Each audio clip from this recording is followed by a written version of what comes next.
할렐루야. 오늘도 교회 성전에서 또 온라인으로 참여하고 계신 모든 성도 여러분 사랑하고 환영합니다. 주님의 놀라운 애가 있을 줄 믿습니다. 죽음은 누구에게나 언젠가는 찾아오는 것입니다. 그런데 그 언젠가가 바로 지금이라면 여러분 어떻겠습니까? 그리고 어떤 유언을 남기시겠습니까?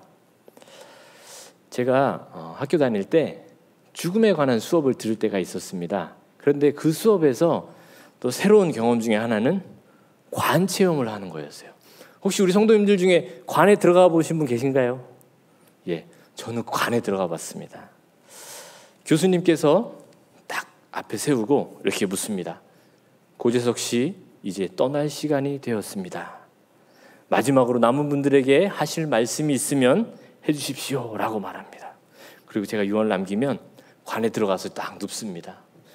그 다음에 하얀 종이로 제 눈을 쫙 덮는데요. 그때 제 생각이 이것이 인생이었구나. 참 정말 덧없이 지나가는구나 이런 마음이 샥 들더라고요. 그리고는 진짜 실제로 관 뚜껑을 쫙 덮습니다. 그리고 탁 누워있는데 이렇게 꽝꽝 소리가 나는 거예요. 제가 얼마나 깜짝 놀랐는지 몰라요. 내가 죽어서 하나님의 그 심판대 앞에 이렇게 설 수도 있겠구나라는 마음이 번쩍 들더라고요. 그러면서 또 제가 그 관 속에 들어가 있는데 드는 생각 중에 하나는 이렇게 관이 이렇게 비좁은데 이렇게 죽으면 이렇게 좁은 집에 머물지밖에 못하는데 한 평도 안 되는 집에 머무는데 뭘 그렇게 좋은 집에 살려고 그렇게 좋은 집 살고 싶어서 그랬나 하는 생각도 들더라고요. 여튼 그 고요함 속에서 수분 동안 지나면서 수많은 생각들이 지나가고 소중한 사람들이 생각이 났었습니다. 그런데요, 그 관에 들어가기 전에 한 사람씩 다 이렇게 유언을 얘기하는데 어떤 유언을 얘기했을까요? 더 벌었어야 되는데, 더 큰 집에 살았어야 되는데, 제가 더 공부를 더 많이 하고 더 좋은 학교에 졸업장을 땄어야 되는데 하는 사람이 있었을까요? 한 사람도 없었습니다. 오히려 성공해서 돈을 많이 벌었던 분이 있었는데요. 그분이 하는 말씀이 제가 뭘 그렇게 많이 벌으려고 애를 썼던가 싶습니다. 더 나눠주면서 살았어야 되는데 참 왜 그랬을까요? 이런 말 하시고요. 건강에 유독 신경 쓰셨던 분들은 제가 뭘 그렇게 먹는 거에 건강에 그렇게 예민했나 싶습니다. 더 사랑하며 더 맛있는 거 먹으며 살 걸 그랬습니다. 사회적 위치가 높았던 분들은 제가 뭘 그렇게 높은 데 올라가려고 아둥바둥 힘쓰며 살았던가 싶습니다. 차라리 내 주위에 있던 사람들을 살피며 그렇게 살 걸 그랬습니다 라고 얘기했습니다. 그러면서 자기 인생에 허무했던 것을 얘기하는 겁니다. 그때 제가 생각했던 것이 전도서의 그 기자의 말씀이 생각나더라고요. 지혜로운 자의 마음은 잔치집에 있지만 지혜로운 자의 마음, 우매한 자의 마음은 잔치집에 있지만 지혜로운 자의 마음은 초상집에 있도다 라는 그 기자의 말대로 늘 마지막을 생각하며 죽음을 생각하며 사는 것이 정말로 지혜겠구나 라고 하면서 인간은 진짜 죽음 앞에서야 비로소 그 실상의 눈을 뜨는구나 라는 것을 제가 깨달았습니다. 그 이후로 제가 삶 속에서 무언가 결정할 때는 죽음을 떠올리면 결정하기가 참으로 쉽더라고요. 늘 죽음을 가까이 둘 때 정말 참다운 인생답게 사는 것을 제가 경험했습니다. 왜 이렇게 죽음에 대해 얘기하냐? 신명기는요, 모세의 마지막 유언과 같은 책입니다. 마지막 유언으로서 하는 설교인 것입니다. 고별 설교인 것이죠. 여러분, 신명기의 신자가 무슨 신자인지 아시나요? 거듭 신자입니다. 다시 신자예요. 그리고 명할명. 다시 한 번 더 모세가 마지막으로 이스라엘 백성들에게 죽기 전에 거듭해서 다시 한 번 더 하나님의 말씀을 선포하는 것입니다. 이제 출애굽을 해서 광야 40년 동안 이렇게 돌다가 가나안 땅에 입성하기 직전입니다. 근데 그 땅에 서서 모세는 가나안 땅에 들어갈 수 없다고 했잖아요. 보면서 이스라엘 백성들을 생각하면서 이 광야의 40년 동안 얼마나 하나님께 불순종하며 살았습니까? 이 백성들에게 얼마나 그 안타까운 마음으로, 그 애절한 마음으로, 간절한 마음으로 이 마지막 설교를 선포하는 것입니다. 신명기를 두 부분으로 나눌 수 있는데요. 1장에서 11장까지 그리고 12장부터 하반절인데요. 오늘이 그 전반부의 마지막 결론입니다. 이 결론에서 무엇을 얘기하느냐? 복과 저주를 얘기하고 있습니다. 오늘 말씀을 통해서 이 복과 저주를 통해 무엇을 말하고 있는지 한번 찾아가 보도록 하겠습니다. 26절입니다. 제가 읽겠습니다. 내가 오늘 복과 저주를 너희 앞에 두나니 얘기합니다. 복과 저주를 두나니. 우리는 늘 우리 앞에 복과 저주가 있음을 기억해야 합니다. 우리는 삶을 살아가면서 아무 생각 없이 그냥 주어진 대로 살아갈 때가 참으로 많지 않습니까? 그런데 우리는 늘 기억해야 됩니다. 우리 앞에 늘 복과 저주가 놓여 있음을 말입니다. 세상에서는요, 물질이 많고 적음에 복과 저주가 달려있다고 얘기합니다. 높은 한 자리 차지하고 그것에 복이 있다고 얘기합니다. 또요, 건강하고 건강하지 않으면 복과 저주가 달려있다고 얘기합니다. 하지만 성경에서는 어떻습니까? 성경에서는요, 복과 저주가 하나님과 함께 하느냐 하지 않느냐, 하나님의 명령대로 행하느냐 하지 않느냐, 여기에 달렸다고 얘기합니다. 성경에서 복과의 기준은 오로지 하나님인 것입니다. 한결같이 그것을 얘기하고 있습니다. 모세는 이렇게 복과 저주, 이 두 갈래 길을 이스라엘 백성에게 제시하고 있습니다. 누군가는 이렇게 얘기합니다. 인생은 선택의 연속이다. 과거도 그렇고 현재도 그렇고 미래도 계속해서 선택의 연속이다. 아주 사소한 것부터 아주 중요한 것까지 선택이다라고 얘기합니다. 그렇다면 성도는 이 두 갈래 길에서 어떤 것을 선택해야 하나요? 창세기 13장에 보면 아브라함과 롯이 그들이 거주할 땅에 있다가 가족들이 늘고 가축들이 늘어나면서 함께 살 땅이 부족해지자 롯에게 땅을 선택하라고 합니다. 그러니까 롯이 어떤 선택을 합니까? 이렇게 보고는 눈에 보기에 좋은 땅, 기름진 땅, 이 세상이 정말 좋아라는 그 땅을 선택합니다. 그런데 실상은 어떻습니까? 그 눈에 보기 좋은 땅이 알고 보니 죄악이 가득한 소돔과 고모라였습니다.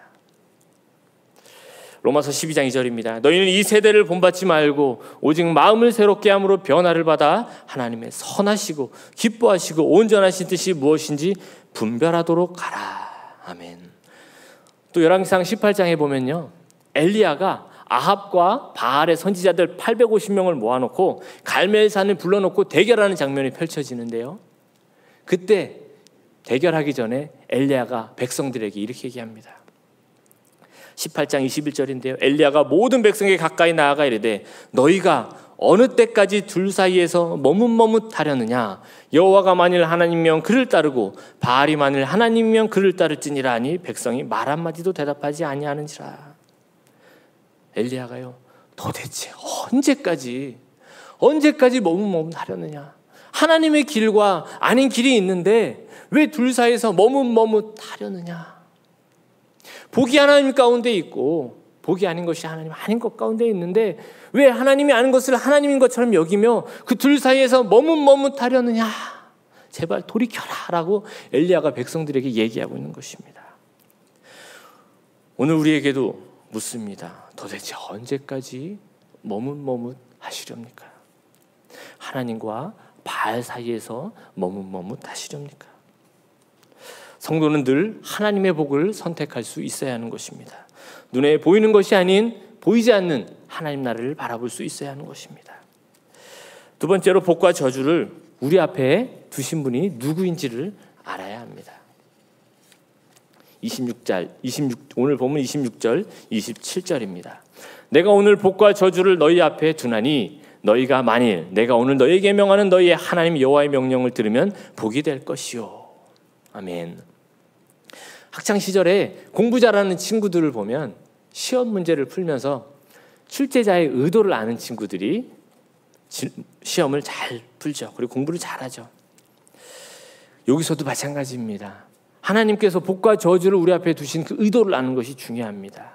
복과 저주를 두신 하나님의 의도를. 왜 하나님은 우리에게 복과 저주를 두셨을까요? 결론부터 이야기하자면 하나님께서는 우리를 너무도 사랑하시기 때문입니다. 하나님은 이스라엘 백성들과 함께하기를 원하셨습니다. 이스라엘 백성들은 신명기 앞장에서 무엇을 얘기하냐? 이스라엘아, 너희는 하나님이 너희를 사랑하는데 너희가 무언가 잘나서가 아니다. 너희는 정말 저 노예였고 저 천민이었는데, 너희는 그 정도로 자격이 없는 사람들이었는데 내가 너희를 왜 선택했느냐? 너희가 작기 때문에. 하나님이 그냥 너를 아무 이유 없이 너희를 사랑하기 때문에 너희가 선택받았다라고 얘기하는 것입니다. 여러분, 우리가 어떻게 이 자리에 있습니까? 무엇을 잘해서요? 잘나서요? 돌이켜보면 그게 아닌 걸 알 수 있잖아요. 우리는 하나님의 은혜로 부름받은 것입니다. 아무 이유 없이 그냥 하나님이 우리를 그냥 사랑하시기 때문에 우리가 선택받은 것입니다. 그래서 우리는 은혜의 종교라고 얘기하는 것이잖아요. 우리는 자격 없는 존재임을 늘 기억해야 할 것입니다. 그래서 그 은혜를 아는 사람은 이렇게 고백합니다. 주께서 주신 모든 은혜 나는 말할 수 없네. 그렇잖아요. 주님께서 주신 은혜를 돌이켜보면 우리가 무슨 말을 할 수 있겠습니까? 무슨 불만을 하고 무슨 불평을 하고 무슨 염려를 할 수 있겠습니까? 그러니 우리는 어떤 상황에서도 이렇게 고백할 수 있습니다. 내 영혼 즐거이 주 따르렵니다. 아무리 코로나고 어렵더라도, 아무리 내 건강이 어려워질지라도, 내가 생각한 대로 될지 않을지라도 내 영혼 즐거이 주 따르렵니다. 주께 내 삶 드립니다. 주께서 주신 모든 은혜 나는 말할 수 없네. 그렇잖아요. 마지막으로요, 그리심산과 에발산을 기억해야 됩니다. 29절입니다. 내 하나님 여호와께서 내가 가서 차지할 땅으로 너를 인도하여 들이실 때 너는 그리심산에서 축복을 선포하고 에발산에서 저주를 선포하라. 모세가 이스라엘 백성들이 그 40년 광야 동안에 얼마나 이스라엘 백성들이 하나님께 불순종했는지, 하나님을 믿지 못하고 자기 뜻대로 하려 했는지 알잖아요. 그러니까 모세가 안전장치를 둡니다. 가나안 땅에 들어가서 그냥 두게 하지 않습니다. 어떤 퍼포먼스를 행하게 해요. 그게 뭐냐면 그리심산과 에발산입니다. 이스라엘 백성 12지파가 있잖아요. 그럼 6지파는 그리심산에, 6지파는 에발산에 가서 여호수아가 가서 축복과 저주를 얘기할 때 아멘 아멘, 축복은 그리심산에 있는 사람들이 아멘 아멘, 저주는 에발산에 있는 6지파의 사람들이 아멘 아멘 하게 만듭니다. 왜요? 그것을 통해서 깨달으라고 얘기하는 것입니다. 이 두 산은요, 지리적으로 바로 옆에 붙어 있지만 너무도 극명하게 달랐습니다. 축복의 산, 그리심산은 딱 보기에도 수목이 울창했어요. 그런데 저주의 산 에발산은 나무가 하나도 없는 황량한 산, 험한 바위산이었어요. 그러니까 보기만 해도 저건 축복의 산, 저건 저주의 산임을 알 수 있었는데요. 이 축복의 산, 저주의 산, 그리심산, 에발산이 어디에 있었냐? 가나안의 거의 중간층에 있었습니다. 이스라엘 백성들이 잘 볼 수 있도록요, 이스라엘 백성들의 왕래가 잦은 곳에 있었습니다. 그래서 이스라엘 백성들은 그들의 삶 가운데 늘 저 산을 바라보는 것이죠. 하나님의 복과 저주가 어디에 있음을 바라보는 것입니다. 여러분, 우리의 삶 속에 그리심산과 에발산은 바로 교회입니다. 하나님의 뜻을 따를 때 축복과 은혜가 있고, 그렇지 못할 때 저주가 있음을 깨닫게 해주는 곳이 어디입니까? 바로 교회이잖아요. 복은 곧 하나님이고 저주는 하나님과 멀어지는 것을 깨닫게 해주는 것, 그것이 어디입니까? 바로 교회잖아요. 그래서 우리는 교회를 우리 삶의 늘 중심에 두어야 하는 것입니다. 교회에서 예배가, 말씀이 나올 때, 집회가 행해질 때 우리는 그것에 집중해야 됩니다. 작년에 했던 거 또 지나가는 것이지, 아니요. 지금 이 순간 나에게 꼭 필요한 말씀을 하나님이 이 순간 나에게 허락하셨다라고 생각하고, 그것이 딱 정해졌을 때 간절히 기도하며 나아갑니다. 간절히 소망하며 나아가야 됩니다. 이번 집회를 통해 나에게 정말로 나에게 주신 내마의 말씀이 이번 집회를 통해서, 이번 주일 예배를 통해서 펼쳐질 것이구나라고 기도하고 믿으면서 나아가야 하는 것입니다. 그렇게 믿는 사람에게는 하나님이 결단코 그 말씀을 허락하여 주시는 것입니다. 이번 3월 특별 새벽 집회가 우리 모두에게 그런 지파가 되시기를 간절히 소망합니다. 마무리하겠습니다.